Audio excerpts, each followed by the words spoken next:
Cette conférence est d'une importance capitale. Connaître les bénéficiaires effectifs des entreprises du secteur extractif est un enjeu essentiel pour les pays, notamment dans la mobilisation des ressources publiques.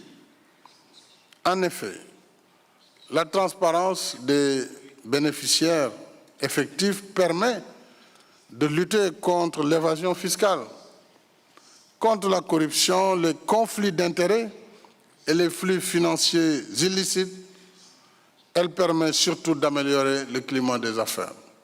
Et croyez-moi, après le premier rapport de l'ITIE, beaucoup de gens qui avaient des actions ont dû trouver des arrangements pour disparaître des listes. Oui, c'est important de faire connaître les vrais actionnaires qui sont derrière les structures. Donc tout cela montre que le sujet est bien d'actualité.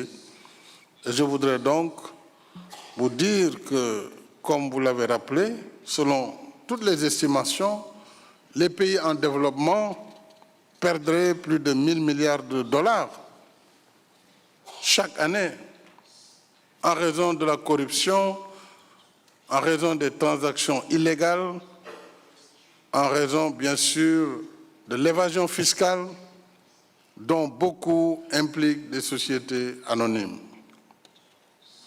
Aussi, selon le rapport 2015 du groupe de haut niveau sur les flux financiers illicites en provenance de l'Afrique, le continent à lui tout seul perd en moyenne entre 50 et 65 milliards de dollars chaque année à cause des flux financiers illicites. C'est combien de fois le montant de la dette publique? Donc c'est dire que si l'Afrique gère mieux ses ressources, avec l'appui de nos partenaires, que l'Afrique toute seule n'y arrivera pas.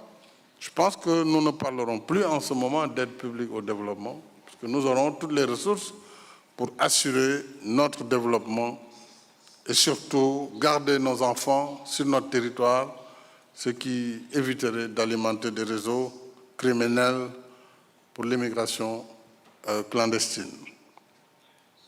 Par ailleurs, le rapport sur la gouvernance en Afrique de la Commission économique pour l'Afrique, publié également cette année, en 2018, indique que le secteur extractif est le secteur le plus exposé.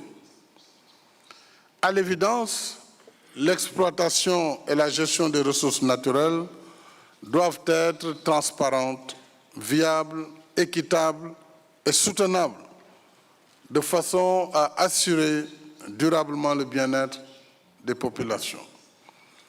Il était dès lors impératif pour l'Afrique de s'engager dans la mise en œuvre de la propriété effective.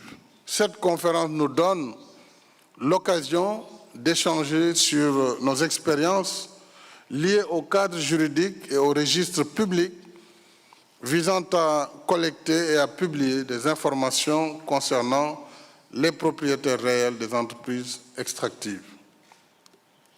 Je voudrais donc encourager les pays africains qui mettent en œuvre l'ITIE à prendre des actions concrètes permettant la divulgation de la propriété dans les entreprises du secteur.